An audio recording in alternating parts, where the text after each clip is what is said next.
Welcome back to the Watch Kaki channel, and today we're going to do another unboxing of this Lazada purchase. Well, this one comes from the vendor Zen Watches. This is the first time I've purchased from them off Lazada, and we're just gonna quickly go ahead and cut open the package. Okay, so they've got this, first time I've seen this kind of packaging. Doesn't look like a Seiko box to me. Looks like a generic watch box. I just flip this one open.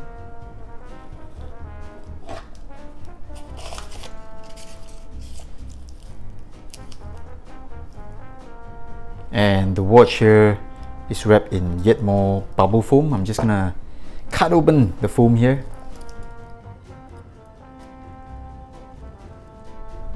And ta-da! This is a Seiko. I call this the Uncle Seiko because it is a Seiko watch and it looks like something that an uncle would wear.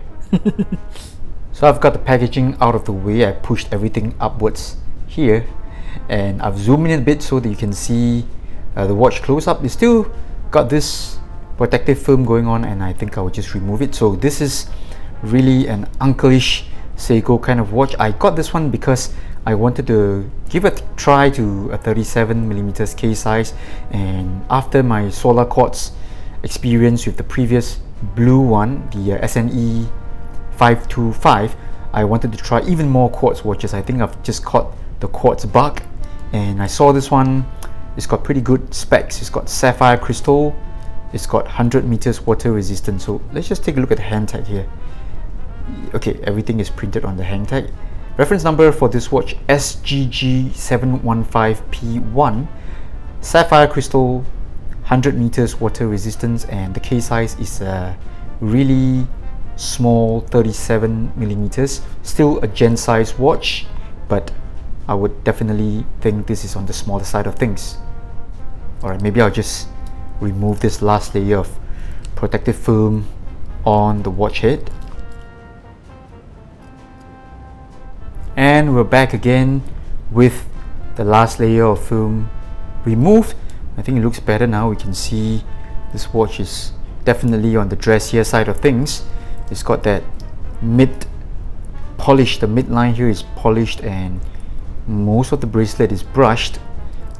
Very affordable watch. I would say this is one of those ultra affordable watch. I must have paid around 110 or 120 Singapore dollars for this one, including shipping to my door. So can't really complain. If it's not solid links or solid end links, I don't think you can complain on such things, because after all, this one's got sapphire crystal, and you know, from afar it doesn't look too shabby, and I'm really liking how simple it is.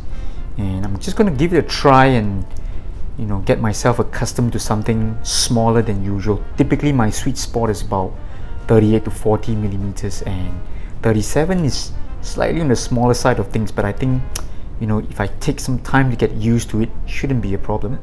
So mainly polished surfaces, I think, on the case sides, top of the bezel is polished, and top of the lux brushed.